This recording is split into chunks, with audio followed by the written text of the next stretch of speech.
Hindenburg का नाम तो आपको याद ही होगा। हिंडनबर्ग ने 15 जनवरी 2025 को अपनी दुकान बंद करने का ऐलान किया था। अडानी ग्रुप पर रिपोर्ट निकालने के करीब 2 साल बाद हिंडनबर्ग को अपनी दुकान ही बंद करनी पड़ी। लेकिन आखिर ये हुआ कैसे? रिपोर्ट निकालकर शॉर्ट सेलिंग करके मुनाफा कमाने वाले हिंडनबर्ग की दुकान आखिर किसने बंद करा दी? इस सवाल का जवाब है ऑपरेशन ज़ैपलिन। ये एक ऐसा हिडन ऑपरेशन है जिसे अडानी ग्रुप ने हिंडनबर्ग के खिलाफ लॉन्च किया था। इस ऑपरेशन की इनसाइड स्टोरी आपको बताएंगे, लेकिन पहले आपको इन दोनों नामों को समझना होगा। दोनों नाम हैं हिंडनबर्ग और ज़ैपलिन। हिंडनबर्ग यानी वो रिसर्च कंपनी जिसने अडानी ग्रुप के खिलाफ रिपोर्ट निकाली थी, और ऑपरेशन ज़ैपलिन यानी वो ऑपरेशन जो अडानी ग्रुप ने लॉन्च किया था हिंडनबर्ग को बेनकाब करने के लिए। अब सबसे पहले आप ये समझिए कि हिंडनबर्ग का मतलब क्या है। शॉर्ट सेलर हिंडनबर्ग ने अपना नाम 1937 में न्यू जर्सी के ऊपर ब्लास्ट हुए एक इनफेमस प्लेन के नाम पर रखा था, यानी नाम जो है वो आत्मघाती हमले के सेंस को देने वाला नाम था। दूसरा नाम था ज़ैपलिन का। ऑपरेशन ज़ैपलिन का नाम जर्मनी के जासूसी और बमबारी करने वाले हवाई जहाज ज़ैपलिन से प्रेरित था, यानी एक जासूसी और बमबारी, ये दो नाम यहाँ पे भी निहित थे। अब ये पूरी कहानी पता कैसे चली? तो पूरी कहानी पता चली है पीटीआई पर छपी एक स्टोरी से।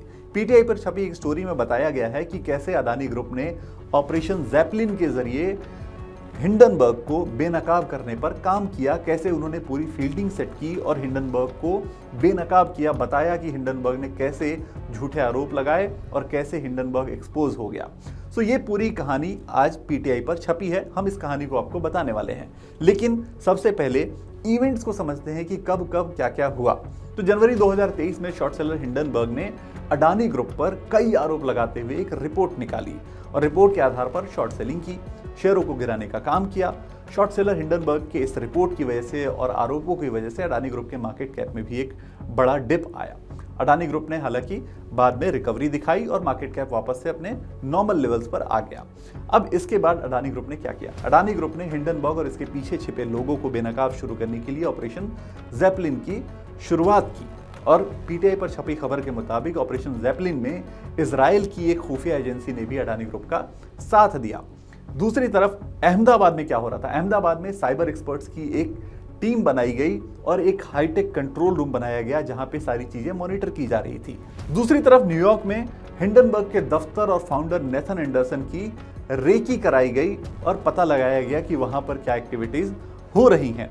ज़ैपलिन के तहत जासूसों ने वकीलों, पत्रकारों, हेज फंड्स, चीन और वाशिंगटन से जुड़े लोगों का एक पूरा नेटवर्क पकड़ा। अमेरिका में वकीलों और खुफिया सलाहकारों की टीम काम करने लगी इस पूरे इनपुट के ऊपर। उसके बाद अक्टूबर 2024 तक 353 पेज का एक ज़ैपलिन डोजियर तैयार हुआ जिसमें पूरे हिंडनबर्ग नेटवर्क की डिटेल तैयार की गई थी। इसी बीच नवंबर 2024 में अमेरिकी जस्टिस डिपार्टमेंट SEC ने अडानी ग्रुप पर ब्राइबरी का आरोप लगाया, जिसे अडानी ग्रुप ने खारिज भी किया। अडानी ग्रुप ने न्यूयॉर्क कोर्ट में हिंडनबर्ग के खिलाफ मुकदमा दायर करने की तैयारी की और 7 पेज का एक ड्राफ्ट भेजा गया। अडानी ग्रुप ने इसी दौरान अपने फंडामेंटल्स पर भी, अपने फाइनेंशियल्स पर भी और ज़्यादा काम किया, निवेशकों का भरोसा और बढ़ाने के लिए काम किया और अडानी ग्रुप ने अपने कर्जे प्री पेमेंट करके चुकाए।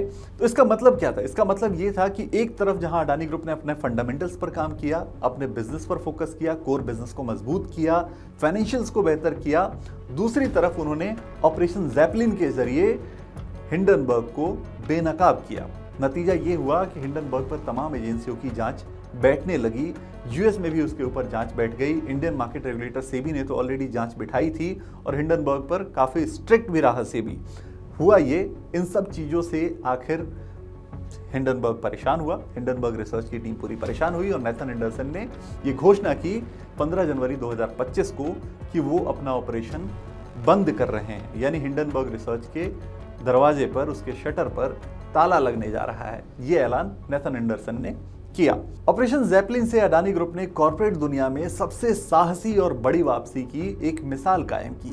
एक ऐसी मिसाल कायम की कि अगर आप गलत नहीं हैं, आपने कुछ गलत नहीं किया है, तो आपको आपके निवेशकों का भी साथ मिलेगा, आपके ऊपर लोगों का भरोसा भी बढ़ेगा और जितनी भी साजिशें आपके खिलाफ की गई हैं वो सारी साजिशें बेनकाब हो जाएंगी, एक वक्त पर वो सारी साजिशें दरकिनार कर दी जाएंगी और आप अपनी ग्रोथ स्टोरी को कंटिन्यू कर पाएंगे। और ये बिल्कुल ठीक अडानी ग्रुप पर हुआ भी कि एक वक्त पे जब हिंडनबर्ग ने आरोप लगाया तो मार्केट कैप में गिरावट आई, शेयर गिरे, लेकिन धीरे धीरे रिकवरी आई, मार्केट कैप नॉर्मल लेवल्स पर आए और आज अडानी ग्रुप वापस से खड़ा होकर तेजी के साथ, मजबूती के साथ अपने कारोबार को भी बढ़ा रहा है और देश के निर्माण में, देश के इंफ्रास्ट्रक्चर के पूरे प्रोग्राम में अपना एक बड़ा योगदान भी दे रहा है।